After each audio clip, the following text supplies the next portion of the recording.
আসসালামু আলাইকুম বিটকয়েন কমিউনিটিতে আপনাদের স্বাগতম। আজকের মার্কেট আপডেট ভিডিওতে টোটাল মার্কেট অ্যানালাইজ করব অ্যান্ড ফার্স্টলি যে চার্টটা আপনাদের সামনে শো করতেছি এই চার্টটা আমি আপনাদের সাথে আগের মার্কেট আপডেট ভিডিওতে শেয়ার করছিলাম। এখানে আমরা বলছিলাম যে এখানকার লিকুইডিটি গ্রাফ হওয়ার পরে দেন মার্কেট আপসাইডের লিকুইডিটিগুলো নিতে যাবে। আমরা দেখব যে এখন মার্কেটের কি সিনারি হচ্ছে অ্যান্ড এজন্য আমরা অন্য একটা চার্টে চলে যাই। এটা হচ্ছে বিটিসির ডেইলি চার্ট। আপনি দেখতেছেন যে আমি এখানে ডেইলিতে আসি। সো ফার্স্টলি আপনি দেখেন যে মার্কেটের যে লোটা ক্রিয়েট হয়েছিল যেটাকে আমরা এসএসএল বলি, এই এসএসএলটাকে কিন্তু মার্কেট সুইপ করে দিয়েছে, অর্থাৎ ব্রেক করে দেওয়ার অর্থ হচ্ছে এখানে লিকুইডিটি সুইপ হয়ে গেছে। সো আপনারা যারা আমার এই ভিডিওগুলো দেখেন দেন আপনি যদি এই ভিডিওর কোনো টপিক না বোঝেন অবশ্যই কমেন্টস করবেন অ্যান্ড একই সাথে আপনাদের জন্য smart money concept playlist কিন্তু ফ্রিতে দিয়ে দিচ্ছি, আপনি এটা কভার করে নেবেন।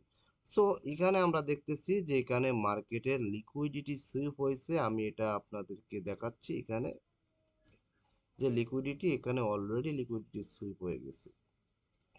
নাও এখন ফ্যাক্টর হচ্ছে যে মার্কেটের লিকুইডিটি জোনগুলো আমাদের ফার্স্টলি মার্ক করতে হবে। নাও আমরা যদি উপরের দিকে দেখি তাহলে এটা দেখতে পাচ্ছি যে বেয়ারিশের ক্ষেত্রে এখানে ইমব্যালেন্সটাকে ফিল করে মার্কেট কিন্তু ডাউন ছিল, তার আগে এখানে একটা অর্ডার ব্লক কিন্তু মার্কেট রেখে গেছে। সো আজকে আপনি প্লে লিস্টে অর্ডার ব্লক ভিডিওটা পেয়ে যাবেন আশা করি, অ্যান্ড একই সাথে সবাই ভিডিওগুলো দেখবেন। অ্যান্ড এখানে দেখেন তাহলে এই যে অর্ডার ব্লক এটা কিন্তু আমাদের বেয়ারিশ অর্ডার ব্লক, অ্যান্ড একই সাথে আমরা দেখতেছি নিচের দিকে লিকুইডিটি সুইপ হয়ে গেছে অ্যান্ড উপরের দিকে এখানে অর্ডার ব্লক আছে, অ্যান্ড একই সাথে উপরের দিকে আমাদের যে অল টাইম হাইটা আছে এটাও কিন্তু আমাদের একটা লিকুইডিটি প্রোভাইড করে। সো এখন আমরা কি দেখতেছি, আমি যদি এখন ফিবোনাসি রিট্রেসমেন্ট নেই অ্যান্ড আমরা যদি এখান থেকে সুইং লো থেকে শুরু করে দেন এই সুইং হাই পর্যন্ত এখানে ফিবোনাসি রিট্রেসমেন্ট অ্যাপ্লাই করি, তাহলে আপনি কিন্তু দেখতে পাচ্ছেন যে মার্কেট কিন্তু অলরেডি প্রিমিয়াম জোনে আছে, যেটা আমি আমার টেলিগ্রামে বলছি যে মার্কেট এখন যেহেতু প্রিমিয়ামে চলে গেছে। আমাদের অন্যান্য কয়েন্টের দিকেও কিন্তু রেটটা একটু কমিয়ে দিয়ে ওসিও ইউজ করতে হবে, কারণ এখন কিন্তু আমাদের একটা ডেঞ্জার জোনে চলে আসছে বিটিসি। নাও এখন ফ্যাক্টর হচ্ছে 0.5-এর পাশে আপনি দেখেন 0.5-এর কাছে কিন্তু একটা ইমব্যালেন্স রয়ে গেছে অ্যান্ড মার্কেট এই 0.5-এ কি আসবে নাকি উপরের দিকের এই ওবিটাকে ফিল করে দেন মার্কেট ডাম আসবে। এখানে দুইটা সিনারি আমি আপনাদেরকে বলতেছি, একটা হচ্ছে যে মার্কেট এখান থেকে স্লোলি স্লোলি এসে এই 0.5-কে ফিল করে দেন উপরের দিকের লিকুইডিটি সুইপ করতে যাবে, অ্যান্ড নাকি মার্কেট এই ওবিটাকে ফার্স্টলি ফিল করার পরে দেন মার্কেট অ্যাজ আ রিজেকশন আসবে। এটা আসলে ডিপেন্ড করতেছে এখানকার নেক্সট মুভমেন্টের উপরে, অ্যান্ড আমি আপনাদের সাথে শেয়ার করতেছি যে মার্কেটের এই দুইটা মুভমেন্ট হওয়ার চান্সেস সব থেকে বেশি। অর্থাৎ আপনি যেখানে থাকেন না কেন এই জোন থেকে মার্কেটকে আমি বেয়ারিশ হিসাবে দেখতেছি। সো যখন আপনি দেখতেছেন যে আপনার যে ট্রেডগুলো কন্টিনিউয়াস আছে, সো ওই ট্রেডে যদি আপনি প্রফিটেবল থাকেন তাহলে এক্ষুনি প্রফিটগুলো নিয়ে আপনি সেফ জোনে চলে যান। অ্যান্ড একই সাথে আমরা যদি এই দিকে একটু ফোকাস করি, অন্য অন্য সাইডগুলোতে একটু ফোকাস করব, দেন আমরা চলে যাই আমাদের টোটাল থ্রিতে। টোটাল থ্রি আমাদের অলসের মার্কেট ক্যাপ, অ্যান্ড নাও এখানে এসে আমি আপনাদেরকে দেখাচ্ছি যে এখানে আমি বলছিলাম ওবিটাকে ব্রেক করার অর্থ হচ্ছে আমাদের অলসের জন্য একটা বেয়ারিশ সাইন, অ্যান্ড আমরা কিন্তু মার্কেটে ওই সাইনটাই কিন্তু পেয়েছিলাম। এখন ফ্যাক্টর হচ্ছে যদি আপনি দেখেন যে বিটিসিতে তার বেয়ারিশ মুভমেন্ট নিচ্ছে, তাহলে কিন্তু আমরা এই টোটাল থ্রিতেও কিন্তু একটু দাম আমরা আশা করতে পারি, যেটা আপনার এখানকার এই লেভেলটার নিচে, তারপরে আবার কিন্তু মার্কেট উপরের দিকে যাওয়ার চান্সেস সব থেকে বেশি।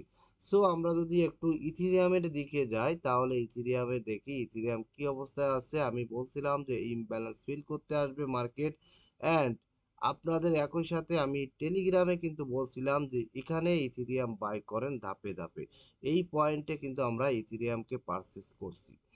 সো ইথেরিয়াম যারা লং টাইমের জন্য পারচেজ করতেছেন তাদের জন্য শুভকামনা রইল যে ইথেরিয়াম থেকে আপনি ভালো কিছু আশা করতে পারেন।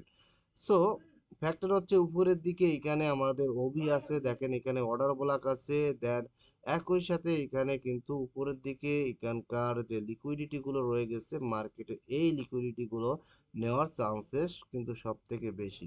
সো এটাও কিন্তু একেবারে বিটিসির সাথে মুভ করার চান্সেস বেশি।